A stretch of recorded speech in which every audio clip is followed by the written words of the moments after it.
자, 교재는 130페이지 살인죄입니다. 자, 1번. 자, 다음 중에서 적절한 것은 그랬습니다. 자, 피고인이 당시에는 살인 범위가 없었고 자신은 상해나 폭행죄의 범위만 있었다라고 주장합니다. 자, 이때 피고인에게 살인 범위가 있었는지 여부는 자, 경위, 동기, 그 다음에 유무, 종류, 용법 등등 범행 전후의 객관적 사정을 종합적으로 판단해서 고려할 수밖에 없다. 맞죠? 자, 2번 존속살해죄의 존속 개념은 법률상 개념을 말하고 있죠. 판례가 그렇게 보고 있습니다. 사실상 X. 자, 2번 이 판례 많이 봤죠. 단지 금원 편취의 목적 사기 행각의 일환으로서 이루어졌고 또 경로도 달라요. 그랬을 때 방조가 되지 않죠. 범위가 없기 때문에 그렇습니다. 방조죄의 범위가 없기 때문에. 4번 많이 봤죠. 제왕절개 수술일 때 의학적이다, 규범적이다 하는 것은 판단하는 사람들마다 달리 판단할 수가 있기 때문에 애매모호가 불명확하다 그랬습니다. 그래서 이 시기를 분만 시기로 볼 수가 없는 거죠. X. 정답은 그래서 1번 됩니다. 쉬운 문제죠. 자, 2번입니다. 다음 중에서 옳지 않은 것은 했습니다. 자, 7세, 3세 된 나이는 자살의 의미를 이해할 능력이 없잖아요. 그렇기 때문에 자살교사 방조죄의 객체가 되지 않는 거죠. 살인죄가 됩니다. 정확히 말씀드리면 살인죄의 간접 정범이 되는 거죠. 자, 2번 살인 예비죄가 되려면 어떠한 준비행위가 있어야 되는데 이러한 준비행위는 객관적으로 보아서 살인죄의 실현에 실질적으로 기여할 수 있는 외적 행위를 유효합니다. 그쵸? 유효하지 않는다고 했고 틀렸고 단순한 범행의사 계획만으로는 부족합니다. 족한다 틀렸고 정답은 2번 됩니다. 자, 방조죄는 밑에 방법에는 여러 가지가 있죠. 총칼을 빌려준다든지 조언이나 격려를 한다든지 적극적, 소극적, 심지어는 정신적까지 된다는 거죠. 자, 4번입니다. 살해했습니다. 그리고 옮겨 유기했으면 별도로 사체유기죄가 되죠. 그래서 불가부적 사유가 되지 않는다. 경합범위 됩니다. 개정법에 따르면 이제 사체유기죄가 시체유기죄로 바뀌었어요.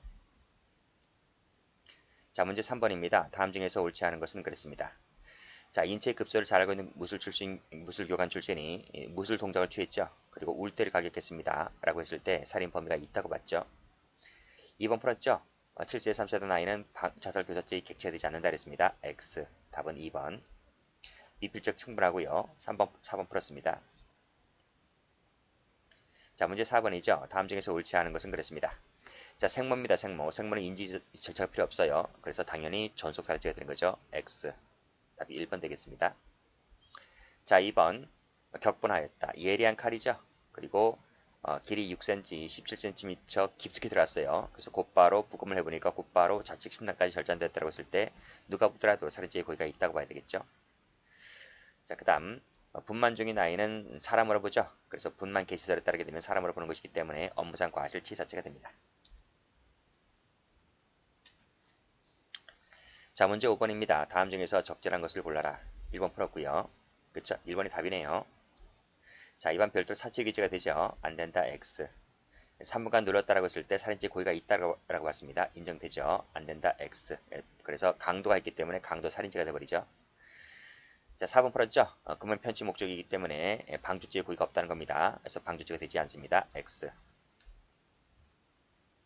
자, 문제 6번입니다.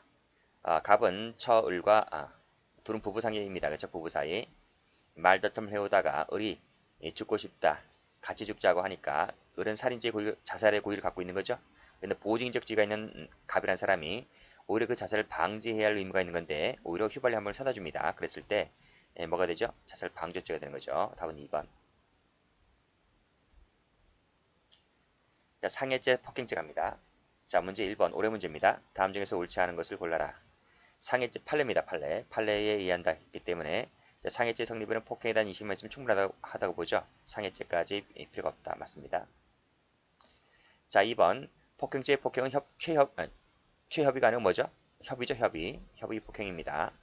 그래서 고통을 주는 정도, 그 다음에 신체 밑에 자극도 음향도 포함될 수가 있다고 봤습니다. 협의 폭행의 개념이기 때문에 신체에 대한 유형령 맞습니다. 자, 3번 폭행죄는 반의사 불벌죄가 되죠. 그래서 그 의사표시는 의사능력자가 단독으로 할 수 있는 것입니다. 상속인이 대신해줄 수 있는 것은 아니다. 고의권설이기 때문에 그래요. 가로 열고 형성법에서 외우죠. 고의권설이다.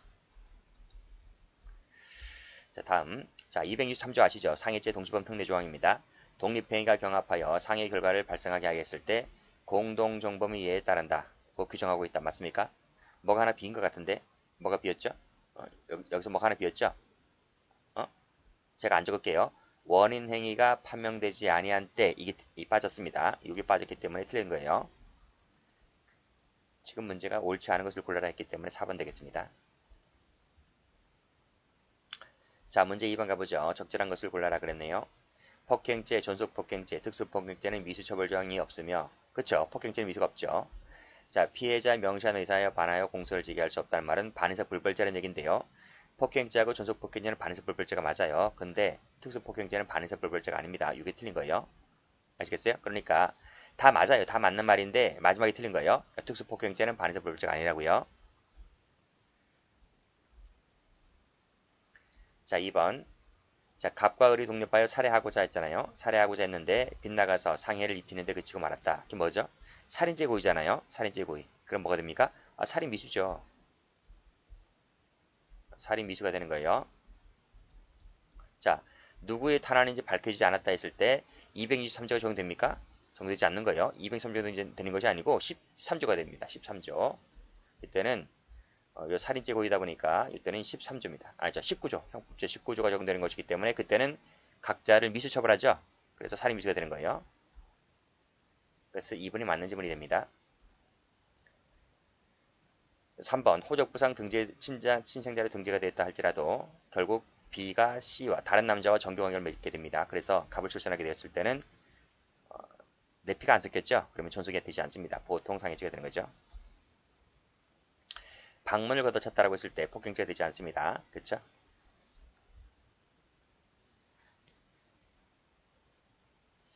자, 문제 3번. 다음 중에서 옳지 않은 것을 골라라. 자, 독립행위가 경합하여 상해 결과를 발생하게 했을 때 보세요. 원인행위가 판명되지 아니했을 때는 그쵸? 263조에 따라서 공동정부에 따라 의한다. 맞습니다. 형법제 263조가 돼요. 그 다음에 객관적 일리적 판단이 아니라 종합적으로 고려해서 판단한다. 맞습니다. 자, 직계존속인 피해자를 폭행하고 그 다음에 상해를 가하는 것이 동일한 폭력습병의 발현으로 행해졌다라고 했을 때 많이 배웠죠? 상습성이라는 거예요. 동일한 폭력습병의 발현에는 상습성을 얘기하는 겁니다. 상습성은 가장 중요한 죄의 일죄로 포괄해서 하나의 죄로 처벌하게 됩니다. 결국은 이게 더 무겁죠? 그렇죠? 그래서 이것은 사라집니다. 여기 흡수가 되는 거예요. 그랬을 때 마지막 줄에 상습, 전속, 상해죄만 되는 거죠.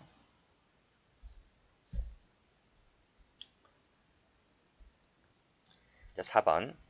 극히 경미하다. 일상생활의 지장을 초래하지 않았다는 거죠. 그랬을 때는 상해로 보지 않습니다. X. 답은 4번. 자, 문제 4번입니다. 다음 중에서 적절한 것을 골라라. 라바콘 3개를 설치하였다. 신호수 1명을 배치했다. 할 도리 다 했잖아요. 과실이 없는 거예요. X. 생일빵 사건 아시죠? 폭행으로 봅니다. 생일빵 폭행으로 봅니다. 이건 정당히가 아니에요. 그렇죠? 조각되지도 않습니다. 그러니까 폭행죄 처벌되는 거예요. 그러니까 생일날 생일빵 한다고 해서 막 때리지 마세요. 폭행죄 처벌되는 거예요. 자, 3번. 차를 갖고 전진시켰잖아요. 그렇죠? 전진시킨 것은 뭐라 봐요? 특수 폭행으로 봅니다. 유형의 행사가 있다고 봐서 답은 3번 됩니다. 상해죄 성립에는 폭행에 대한 인식만 있으면 족하는 거죠. 상해를 가할 것까지 필요 없습니다. X. 자, 문제 5번입니다. 다음 중에서 옳지 않은 것을 골라라. 태아를 사망에 이르게 하였다고 했을 때 임산부에 대한 상해가 된다고 볼 수가 없죠. 그렇죠? 왜요? 태아는 산모 신체 일부가 아닙니다. 그래서 산모에 대한 상해라고 볼 수가 없다고 보죠. 판례가. 자, 2번. 폭행죄 폭행은 협의 폭행이라고 했잖아요. 그래서 신체에 대한 유형 행사만 있으면 되는 것이고 경우에 따라서는 음양도 폭행이 될 수 있다고 봤습니다. 폭행죄는 반에서 불벌죄가 되죠. 그렇죠? 상속인이 대신해서 처벌불허의 의사표시를 할 수가 없죠. 아까 얘기했잖아. 고의권설이라고. 그렇죠? 답이 그래서 3번 되는 거예요. 자, 중상해죄는 신체에 상해하여 생명에 대한 위험 발생이죠. 그렇죠? 생명에 대한 위험 발생 맞습니다. 그래서 이걸 뭐라 그래? 구체적 위험범 이렇게 부르죠. 생명만 들어갑니다. 뭐 CF 하시고 신체 들어가지 않아요. 그렇죠? 그 다음에 6번 가볼게요. 자, 다음 중에서 옳지 않은 것을 골라. 자궁 적출 사건은 자궁을 드러냈죠? 그쵸? 상해로 봅니다. 그쵸? 안 된다, X. 답이 1번 틀렸네요. 자, 임신 불능 상태라 할지라도 자궁 드러내는 것은 상해로 봐요. 자, 2번 자연적 치유는 상해가 아니죠. 음양도 폭행이 될 수 있다고 했죠. 그 다음에 상해죄는 상습범 처벌조항이 있습니다. 그쵸? 자, 문제 7번. 자, 다음 중에서 옳지 않은 것을 골라라. 자, 1, 2개월 입원할 정도입니다. 다리가 부러진 정도입니다. 그쵸? 3주간의 치료를 요할 때는 중상해가 되지 않습니다. 중상해 요건이 하나 되지 않아요. 뭐 생명에 대한 위험 발생, 불구, 불치, 난치, 질병 아니잖아요. 그쵸? 자, 관절 때리게 되면 상해로 봅니다. 상해. 관절 나갔다 하면 상해라고 보시면 될 것 같아요. 자, 3번 가보시면 일부 잘라냈죠? 그럼 상해가 아닙니다. 생리적 기능 훼손에 따르게 되면 상해로 볼 수 없죠. 폭행으로 봅니다. 3번에 틀렸네요. 실제는 상해로 보죠? 그렇죠? 상해로 봅니다. 그래서 마지막에 상해가 있었다고 보아야 한다. 맞죠? 자, 8번 문제입니다. 다음 중에서 옳지 않은 것을 골라라. 자, 뭐로 돼 있죠? 손발이나 때릴 듯이 휘둘렀다고 했죠? 유형의 행사가 있는 겁니다. 그래서 폭행으로 봅니다. 폭행에 인심했으면 좋겠다는 거죠. X, X. 답이 2번 되겠습니다. 3번 풀었고 4번 풀었죠? 뭐죠? 상해치사죄, 낙산 비투들 사건이죠? 그쵸? 그래서 상해죄 고를 때렸고 결국 사망하게 되었죠? 그쵸? 중환결 발생했죠? 그랬을 때 이 부분 이 오인 자체가 뭐라고 봤습니까? 과실로 봤어요. 과실. 그래서 기본 범죄가 상해가 되는 거고 중환 결과에 대해서 과실, 즉 예견 가능성이 있기 때문에 상해치사죄 결과적 가정법을 인정했던 판례가 됩니다. 자, 9번 갑니다. 일부 잘라냈다. 상해죄 아니라니까요. 폭행으로 본다니까요. 폭행에 대한 인식만 족한 거죠. XX. 자꾸 나오네요. 답은 2번. 3번 풀었지? 슬관절 풀었지? 상해로 봅니다. 자, 10번 갑니다. 옳지 않은 것을 골라라. 자, 1번. 일상생활에 지장을 초래하지 않았고, 그쵸? 회복을 위해서 치료행위가 필요 없었다고 했어요. 그랬을 땐 상해로 보지 않습니다. 맞는 말이죠? 동그라미. 자, 사망했습니다. 그쵸? 상속인이 피해자를 대신해서 처벌불허 의사표시를 할 수가 없다고요. 왜? 고유권 살인이기 때문에. 동그라미. 직계존속 나와있지? 그랬을 때 존속폭행죄 되는 것이다. 그쵸? 근데 이 경우에 피해자의 명시한 의사에 반하여 공소를 제기할 수가 없죠. 없죠. 왜? 이건 반의사 불벌죄니까요. 그렇죠? 반의사 불벌죄는 피해자의 명시한 의사에 반해서는 공소를 제기할 수가 없는 거죠. 그렇죠? 틀렸습니다. 자, 이거 풀었지? 살해하고자 했단 말. 살인죄 고의. 상해죄 고의가 아니고 살인죄 고의입니다. 상해를 입히고 말았네요. 그러면 223조가 적용되는 것이 아니고 19조라고 19조에 따라서 뭐가 됩니까? 살인 땡땡 하시고 살인 미수죄입니다. 19조가 적용되어서 살인 미수가 됩니다. 미음번 풀었죠? 폭행죄 폭행 풀었습니다. 음영도 경우에 따라서는 포함이 될 수가 있다. 맞습니다. 동그라미. 그래서 쭉 올라가 보시면 옳지 않은 것을 골라라. X, X니까 답이 몇 번이지? 3번 되겠습니다.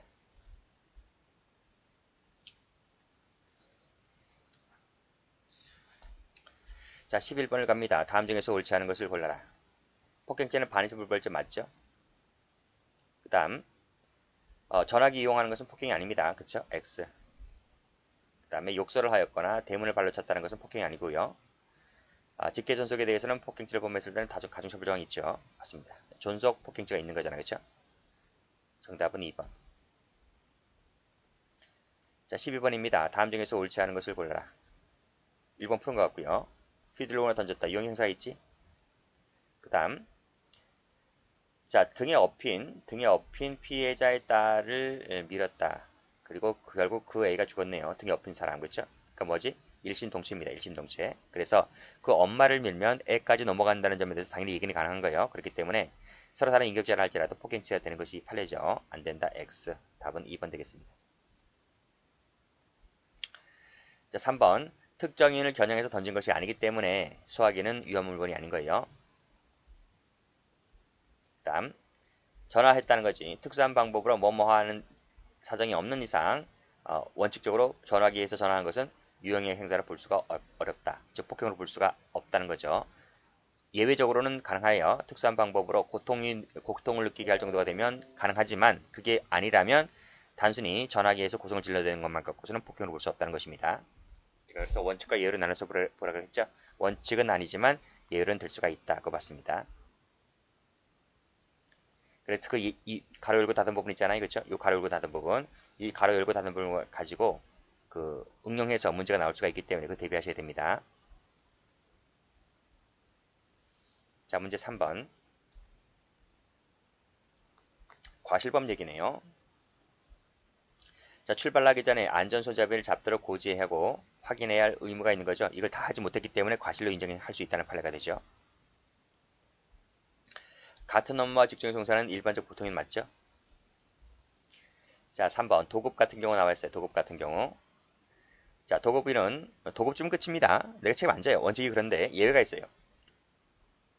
개별 공사 시공이나 개별 작업에 관해서 구체적으로 지시 감독하였다. 그러면 예외적으로 안전조치 의무가 있는 거예요. 자, 두 번째. 법령에 따라서 도급인에게 구체적인 관리 감독 의무가 부여되어 있을 경우, 그러니까 이게 1번하고 2번인 거예요. 1번이거나 2번일 때는 필요한 안전조치를 취할 의무가 있는 거예요.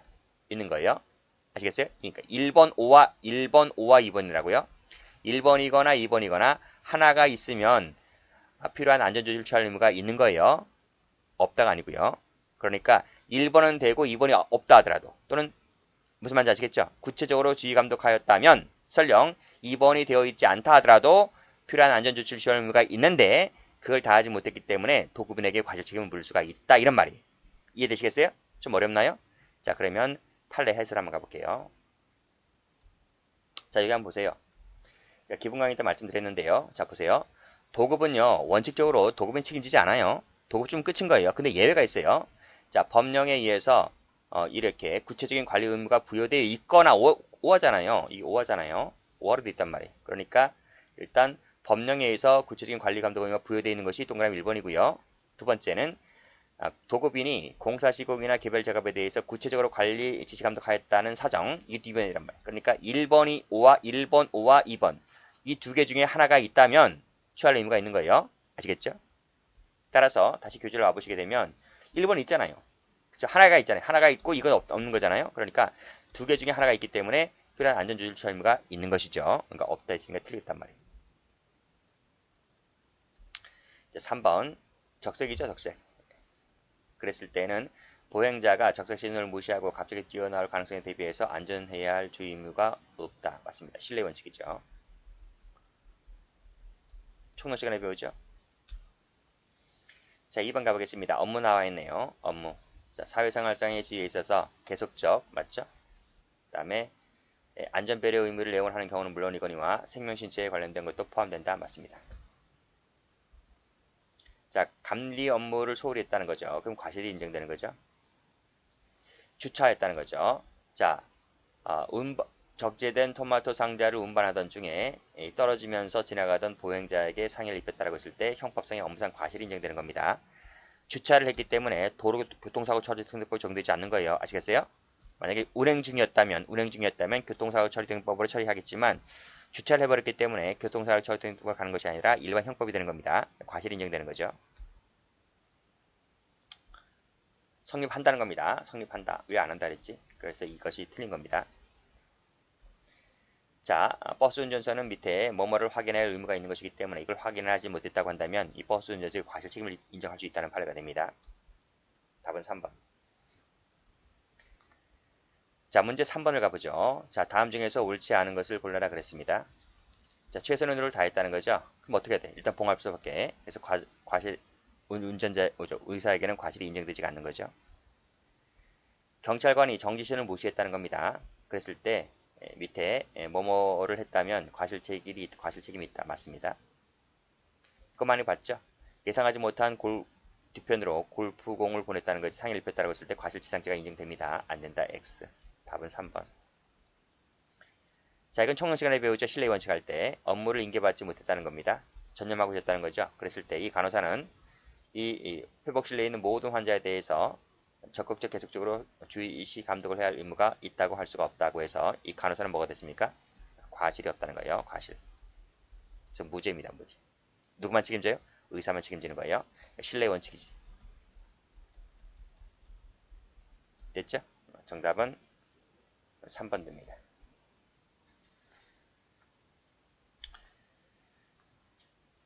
여기까지 합니다.